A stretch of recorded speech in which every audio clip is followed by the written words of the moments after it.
কোন দিন যেন আজরাইল এসে হাজির হয়ে যায়।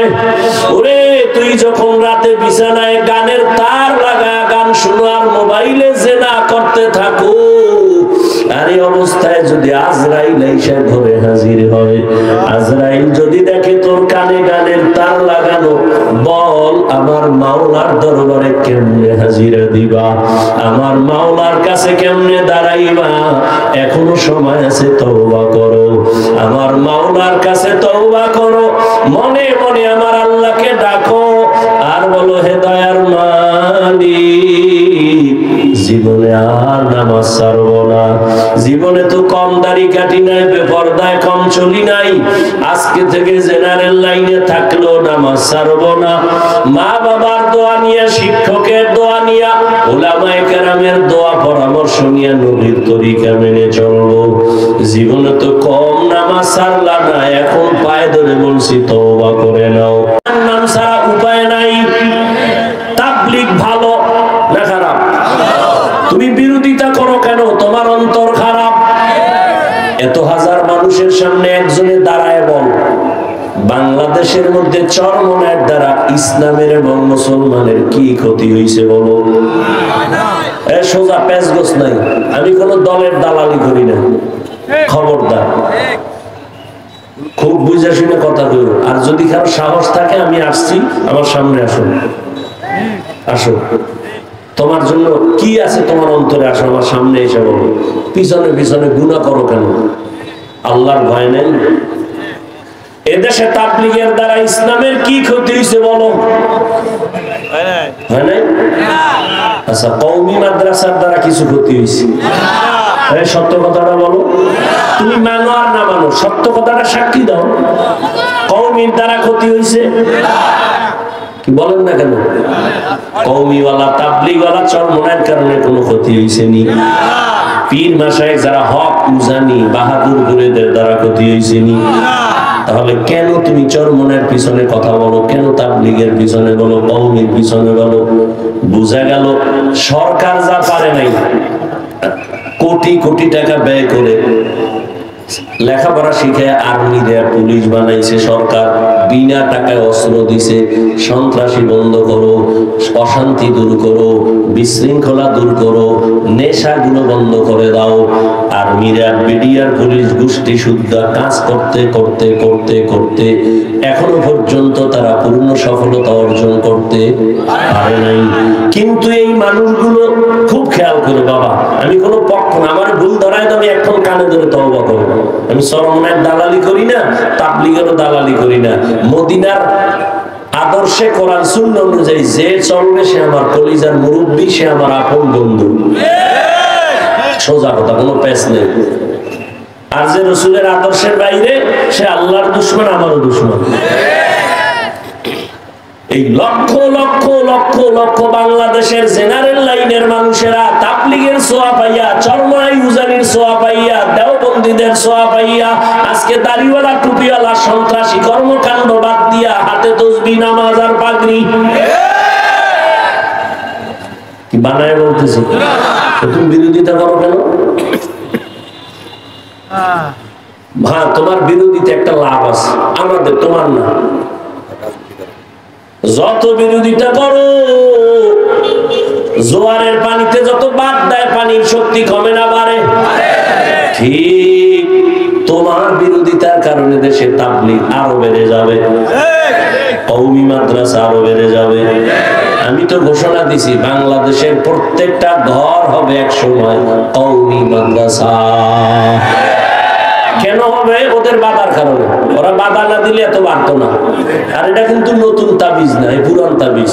আবু জাহিল্লা মক্কায় ঘুরে ঘুরে, কে খবরদার, মুহাম্মদের কাছে যাবি না, পাগল হয়ে গেছে। এখন সে জীবনেও যায় না, এটা এক নজর দেখতেই হইব। এত ভালো মানুষটারও পাগল হয় কেন? গিয়া যখন দেখে, চেহারা দেখে কালেমা পড়াও। এ তাবিজ কি পুরান না, নতুন তাবিজ না, বিরোধিতা করলেই বাড়বে। হাফিজুর রহমানের বিরোধিতা যতই করো, সম্মান কি তোমার টাকায়? কে দিছে? আরে তুই এনে বক বক কর, আমি নিজে প্রত্যেকটা ওয়াজে করি আমার এলেম নাই, আমার আমল নাই, 100% সত্য কথা, আমার এলেম নাই, কোন কিচ্ছুই নাই। তাহলে যে কয় তারও তো একটু জিজ্ঞানো দরকার, তুই কেন এই সিবাইয়া খারাইছ? তুই না জনতা বাজারে বাজারে ঘুরো আর চাপাবাজি করো, হাফিজের অশুনে লাভ নাই। এ ওরে জিগাও না, ও আইছে কেন, ওরে ধরে জিগা, এ তুই সিবাইয়া খারাইছ কেন, ক তোরে কোন শয়তানে লাগছে বল। মনে রাখিস, সম্মান আল্লাহ যেটা দেয় এটা কেউ নিতে পারে না।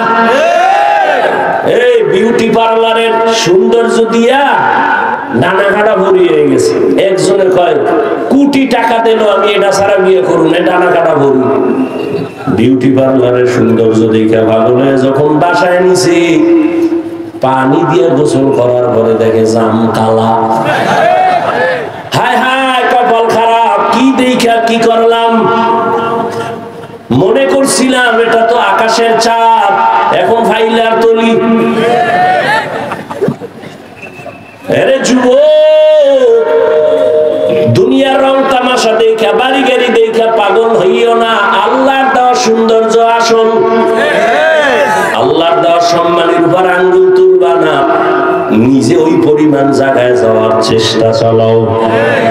নিজের কপাল পরিও না রে বাবা। তুমি আমারে কত হাজার বার গালি দিছো, কত হাজার বার গীবত করছো, কত কবিরা গুনাহ করছো, মুসলমান হিসাবে নবীর আদর্শ অনুযায়ী কয়বার দোয়া করছো, আল্লাহ হাফিজ ভাইরে হেদায়েত দাও। কেটা তোমার দোয়া আমি পাওয়ার যোগ্য ছিলাম না নবীর আদর্শে? তুমি শুধু জীবনভর গালি দিলে, একবার দোয়া করলা না, তো তুমি নবীর দুশমন ছাড়া আর কিছু? নবীর আদর্শ কি? নবীরে গালি দেন, নবী গালি দেন না, জবাবও দেন না, বরং নবী কান্না করেন, আল্লাহ তুমি আমার ভাইদের হেদায়েত দাও। ইহুদির হাতে তরবারি, নবীর সামনে আর কেউ নেই। ইহুদি কয় আব্দুল্লাহ ছেলে কি তরবারি দেখছো নি? কা দেখছি তো।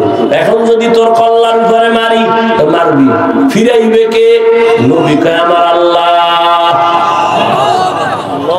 এই কথা বলা মাত্র তরবারিটা হয়ে গেছে। নবীজি দইরা কয় ইহুদির বাচ্চা, তরবারি কই? মুহাম্মদের হাতে। এখন যদি তোর কল্লায় মারি, মারবা, ফিরাইবে কে? তুমি ছাড়া কে? নবী কয় না, ক আল্লাহ। ইহুদি কয় যদি আল্লাহ কই তো অর্ধেক কেন, পুরা কালেমাই ভরায়া দাও। ইমামুল আউয়ালিন আল আখিরিন বাহরে সাদকা রাহমাতাল লিল আলামিন। ও বাবা, তোমার কারণে কয়টা লোক দাড়িওয়ালা হলো, কয়টা লোক মদিনার টুপি পাইলো, কয়জন আল্লাহর বান্দা বান্দি পর্দাওয়ালা হলো, কয়জন আল্লাহর বান্দা বান্দি সুদের ব্যবসা ছাড়লো, কয়জন আল্লাহর বান্দা বান্দি আমার নবীর আদর্শওয়ালা হলো। এটা হিসাব হবে পুলসিরাতের গোড়ায়। তোমার কারণে যদি মানুষ দিন থেকে দূরে যায়, তুমি আজীবন বাইতুল্লাহর ঘরে বইয়া কানলেও জান্নাত পাবা না, পাবা না, পাবা না। আর যদি তোমার কারণে আমার মদিনার নবীর দাড়িওয়ালা হয়, টুপিওয়ালা হয়, তোমার কারণে তুমি যদি টুকটাক গুনাহ হইয়া যায়, ওদের বরকতে আমার মাওলা মাফ কইরা জান্নাত দিয়ে দিবে। কির মাস্তানি করো? তুমি মুসলমান মুমিন দাবি করে মাস্তানি করলে বেঈমানের দোষ কি? তুমি নামাজ বাদ দিয়া অহংকারী করো, রোজা বাদ দিয়া, তেলাওয়াত বাদ দিয়া, হারাম খাইয়া, দাড়ি কাইটা তুমি আল্লাহর প্রিয় বান্দাদের বিরোধিতা করো, তো বেঈমানের আর দোষ কি? পায়ে হাত রেখে বলছি রে যুবক, এবার শেষ কথা, তোমার থেকে আমি একটা কথা চাই, যুবকদের থেকে বলো বাবা, আসলে কি আমরা ভুলের মধ্যে আছি? যদি বলো হ্যাঁ হাফিজ ভাই আপনারা ভুলে, কোরআন থেকে একটা দলিল দেখায় দাও, এখন দাড়ি কেটে ফেলবো, প্যান্ট শার্ট টাই লাগায় নাচ গান শুরু করবো, আল্লাহর বিরুদ্ধে যাব।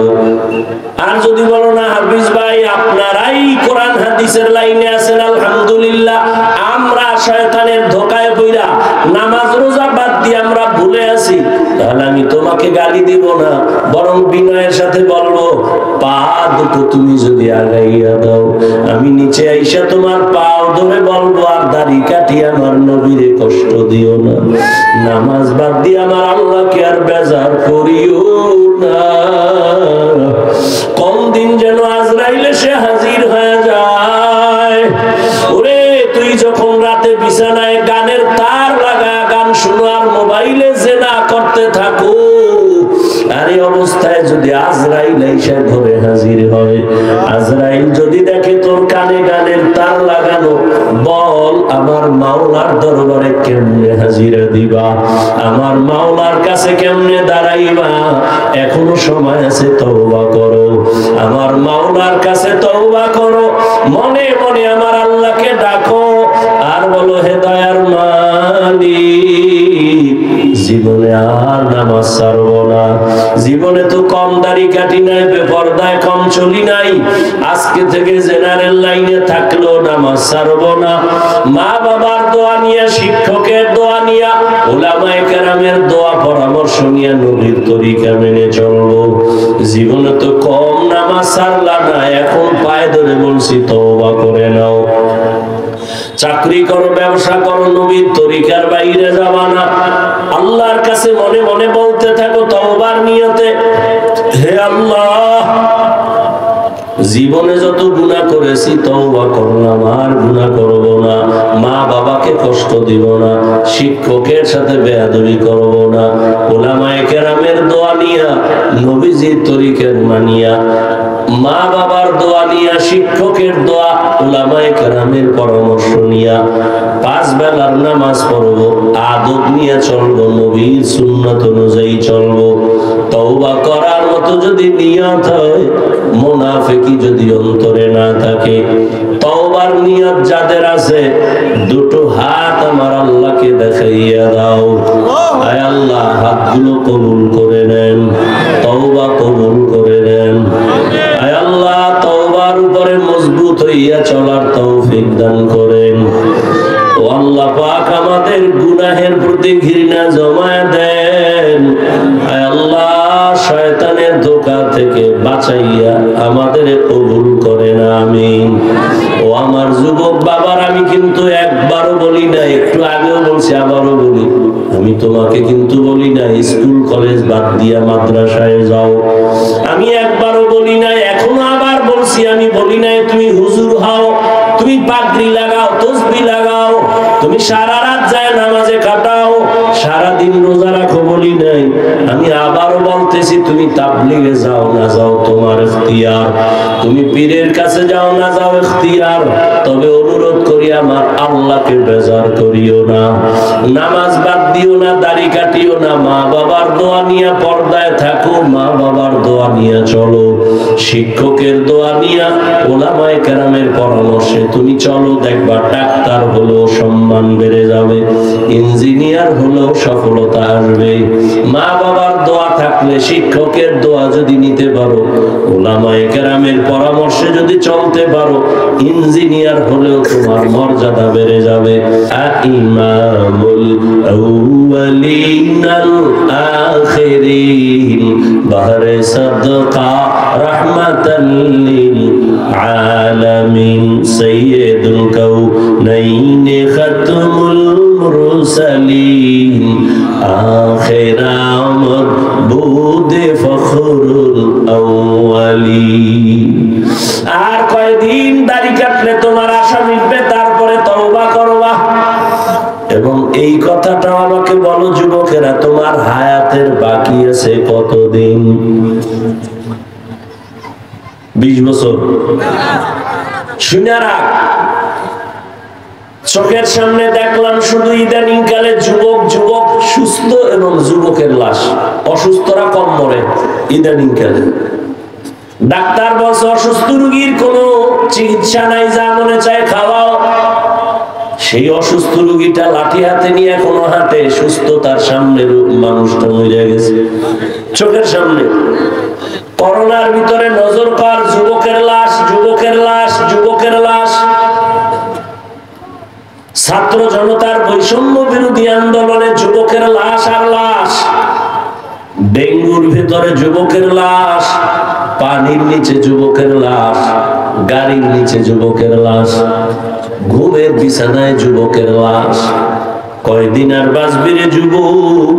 আর তোদের জন্য তো এখন নতুন মরণ একটা ফাঁদ বাইর হইছে। নতুন মরণ ফাঁদের নাম বাইক। কি কয় তোমার এলাকায়? কি কয়? Motor cycle, Honda. এটা হলো নতুন এক মরণ ফাঁদের নাম।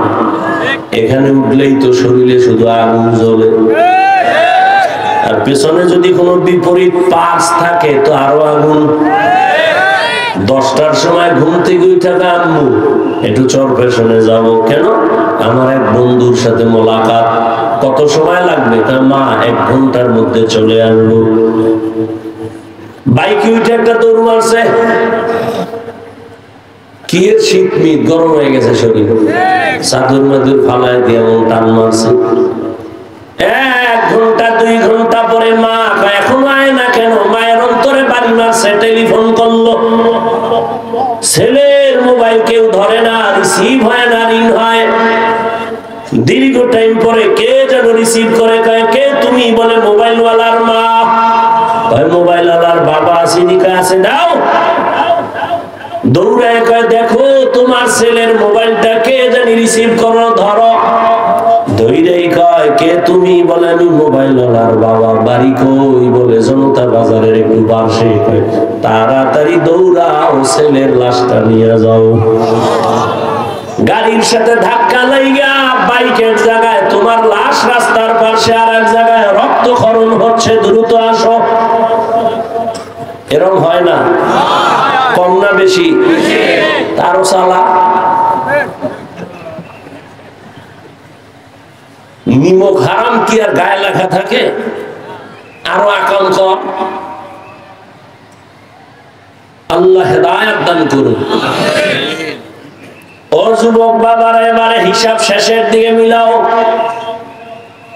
তোমারে আল্লাহ বিবেক দিয়েছেন, বলো তোমার বিবেক দিয়া হিসাব মিলাও নগদ। তোমার চোখের সামনে আমরা যারা টুপি পরলাম, নামাজ পড়ি, পর্দা করি, হালাল খাই, বলো আমরা কত নিচে। আর তোমরা যারা স্বাধীনতা পাওয়ার আশায়, স্বাধীনভাবে চলার আশায়, দাড়ি নাই, টুপি নাই, নামাজ নাই, পর্দা নাই, বলো তোমরা আমাদের থেকে কত উপরে। কত উপরে আছো সম্মানে, শান্তিতে। আল্লাহর জাতের কসম, যারা আখিরাতকে লাথি মেরে শুধু দুনিয়া দুনিয়া দুনিয়া দুনিয়া দুনিয়ার পিছনে ঘোরে, 2 জিনিস পাওয়ার জন্য। কয় জিনিস? একটা চায় সম্মান, কি চায়? আর একটা চায় শান্তি। আল্লাহর কসম 1 বার, আল্লাহর কসম 2 বার, আল্লাহর কসম 3 বার। ওয়াল্লাহি বিল্লাহি তাল্লাহি, দুনিয়া দুনিয়া যারা করে এরা সম্মানেও নাই, শান্তিতেও নাই। 10 তলা বিল্ডিং উঠছে, লাভ কি? যদি বিল্ডিং থেকে জঙ্গলে ঘুমান লাগে, আছে কোনো লাভ? কোটি কোটি টাকা ব্যাংকে রেখে লাভ কি যদি নিজের পরিবারেরা খাইতে না পারে? এই সম্মান আর শান্তি নাই। টাকা দিয়া সম্মান কিনলে একবার ফুলের মালা, ফাইনালে জুতার মালা। আর আমার মাওলার দেওয়া সম্মান, এই যে চেয়ারম্যানের চেয়ারের মেয়াদ শেষ, এমপির মেয়াদ শেষ, মন্ত্রীর মেয়াদ শেষ, ওসি ডিসিএসপির মেয়াদ শেষ, আর আমাদের নবীর আদর্শওয়ালা কোরআনওয়ালারা যেই চেয়ারে বসে, চেয়ারের কোনো মেয়াদই নাই। আবার শেষ কিসের? দুনিয়ায় বাদশা, আখিরাতেও বাদশা। দুনিয়া দুনিয়া যারা করে, হুশ নাই, ঘুম নাই, ছেলে দিয়া অশান্তি, মেয়ে দিয়া অশান্তি, স্ত্রী দিয়া অশান্তি, না বাইরে শান্তি, না ভেতরে মামলা হামলার ভয়।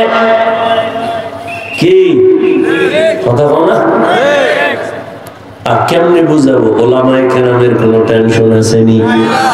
কিছু কিছু কপাল পরারা বলছিল হাফিজুর রহমান আর বয়ান করতে পারবে না। কেন? বলে সে আওয়ামী লীগের হুজুর। তুমি কি বিএনপির দালাল না তুমি জাসদের দালাল? এক দালাল, যে দালাল হে অন্যকে দালাল মনে করে। আলেম ওলামারা যদি আওয়ামী লীগের কাছে গিয়া থাকে, ইসলামের স্বার্থের জন্য গেছে, নিজের বাড়িঘরের জন্য যায় নাই। আলেম ওলামারা বিএনপির পেছনে যদি কখনো গিয়া থাকে, ইসলামের স্বার্থের জন্য গেছে, ব্যক্তির স্বার্থে যায় নাই। যদি যাইয়া হেরা আওয়ামী লীগ হইতো, তাহলে বোঝা গেল তার রং নষ্ট হয়ে গেছে। বরং আলেমদের ছোঁয়া পাইয়া এই দুনিয়াওয়ালারা অনেকেই দিনদারের পথে চলে আসছে। তোমার অন্তর খারাপ তো, গরুর গোশতের খিচুড়ি কতই না মজা, কি এ যদি শীতের মধ্যে পায় সকালবেলা কি খুশি। কিন্তু একদল আবার